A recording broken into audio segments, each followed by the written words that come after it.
Hello साथियों, मैं MS inter college भूगापुर के यूट्यूब चैनल पर आपका एक बार फिर स्वागत कर रहा हूं।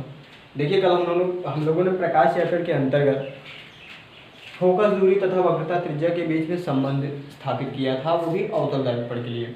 आज जो ये संबंध होगा वो होगा आपका उत्तल दर्पण के लिए। कल भी आपने सीखा था कि पूरा का पूरा डेरिवेशन जो हमारा था डिपेंड था आपके चित्र के ऊपर, तो आज भी वही चीज़ हमारी है। पूरा का पूरा फिगर डिपेंड होगा आपके फिगर के ऊपर। तो ध्यान से पहले फिगर समझिए क्या फिगर होता है। सबसे पहले एक प्रकाश की किरण आपतित करते हैं, इस प्रकार से इसको मान लेते हैं एडी एक प्रकाश की किरण आपतित होती है। इसका दबा हुआ तल जो है उस पर कलई करेंगे तथा चिकने हुए पृष्ठ से प्रकाश का परावर्तन होगा।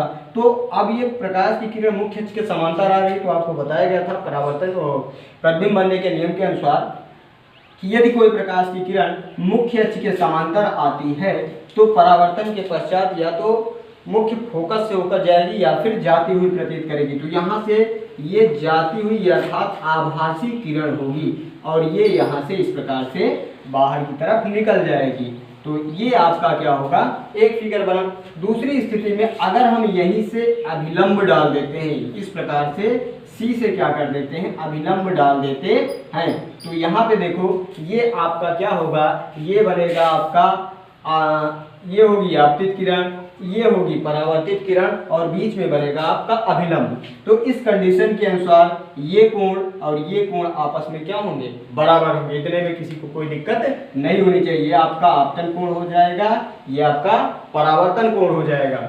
अब हम देखते हैं यहाँ पे अगर हम देखें तो ये इसका भी नामकरण कर देते हैं ई और ये मान लेते हैं एफ होगी।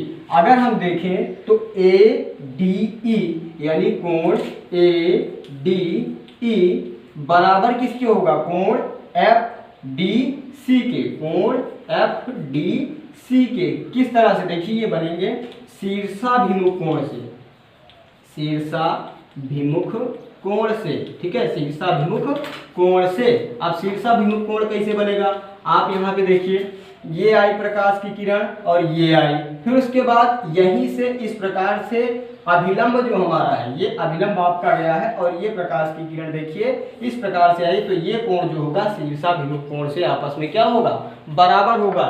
तो यानी ये वाला कोण और ये वाला कोण आपस में बराबर हो गया। अगर इसको लिखें तो कोण एक और इसको मान लेते हैं कोण दो, कोण एक बराबर किसके हो गया, कोण दो के। फिर दूसरी स्थिति देखते हैं गणित के नियम के अनुसार, यदि किसी दो समांतर रेखाओं को कोई एक तिर्यक रेखा काटती है तो ये वाला कोण और ये वाला कोण संगत कोण के नियम के अनुसार बराबर होते हैं। तो सेम कंडीशन में यहाँ पे देखिए एडी हमारी हो गई, ये क्या हो गई, पहली समांतर किरण।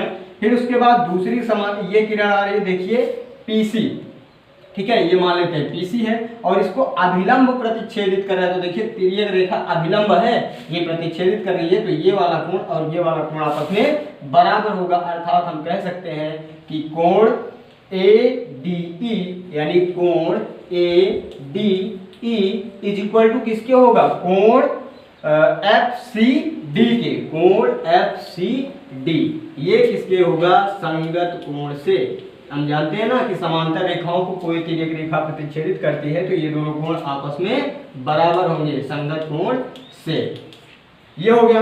अब यहाँ पे देखिए फिर से अब आप इतना भूल जाइए, इससे हमारा कोई संबंध अब नहीं रह गया। अब हम केवल बात करते हैं त्रिभुज एफ डी सी की। देखिए यहाँ पे त्रिभुज एफ डी सी से, त्रिभुज एफ डी सी का मतलब हो गया एफ डी सी, ये वाला त्रिभुज, इसको कोई मतलब नहीं रह गया। तो यहाँ पे देखिए ये वाला कोण इस कोण के बराबर है और यही वाला कोण इस कोण के, अर्थात ये दोनों कोण आपस में बराबर हो गए, ये दिख रहा होगा आपको।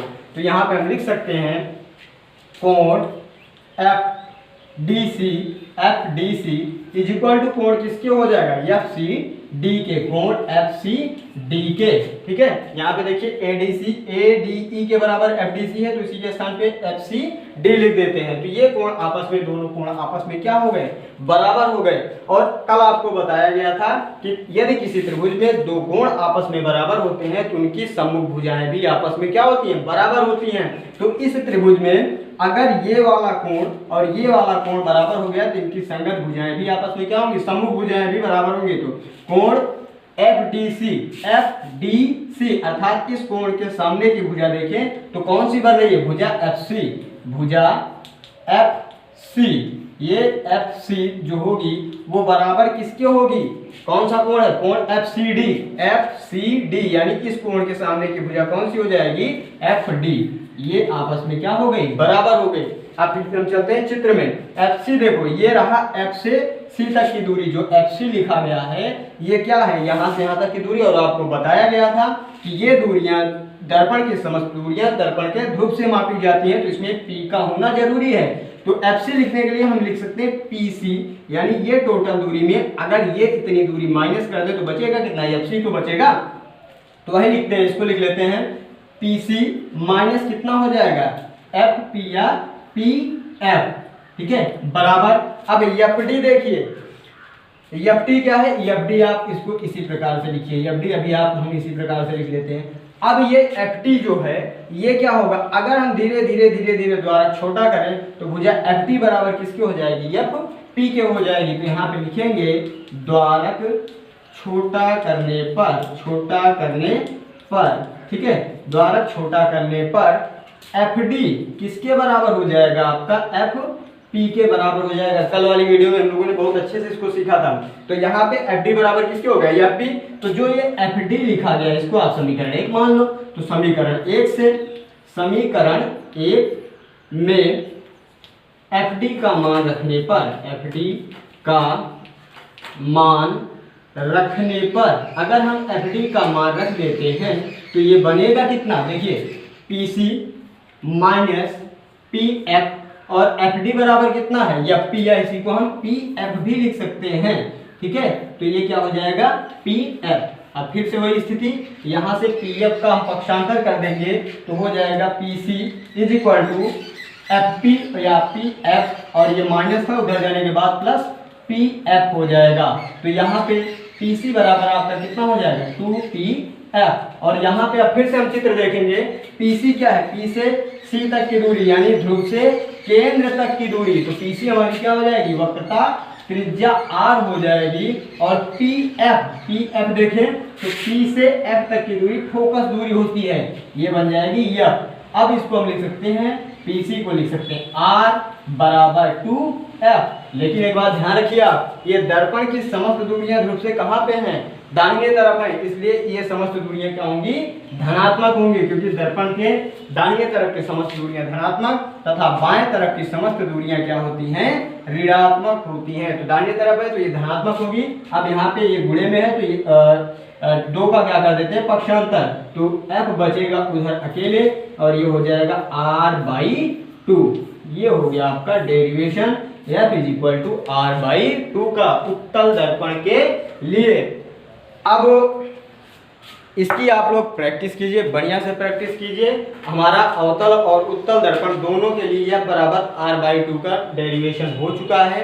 इसके आधार पर कल हम 1-2 फार्मूले आपको बताएंगे, एक दो क्वेश्चन आपको करवाएंगे नेक्स्ट वीडियो में। और उसके बाद हम दर्पण के द्वारा प्रतिबिंबों का बनना सीखेंगे। लेकिन घर पे रह के आप सबसे पहले प्रैक्टिस कीजिएगा, जो प्रतिबिंब बनने का नियम बताएगा उन तीनों नियमों को आप अच्छे से पढ़िए और नोट्स कंप्लीट कीजिए, ठीक है। क्योंकि जब हमारी मुलाकात होगी तो नोट्स के बारे में आपसे थोड़ा सा जानकारी ली जाएगी, तो नोट्स बनाइए, अच्छे से तैयारी कीजिए। और वीडियो को जो आपके साथी लोग अभी छूट रहे हैं उन लोगों तक ज़्यादा से ज़्यादा पहुँचाइए, ताकि क्लासेज हमारी रेगुलर सुचारू रूप से चल सकें। Okay, thank you.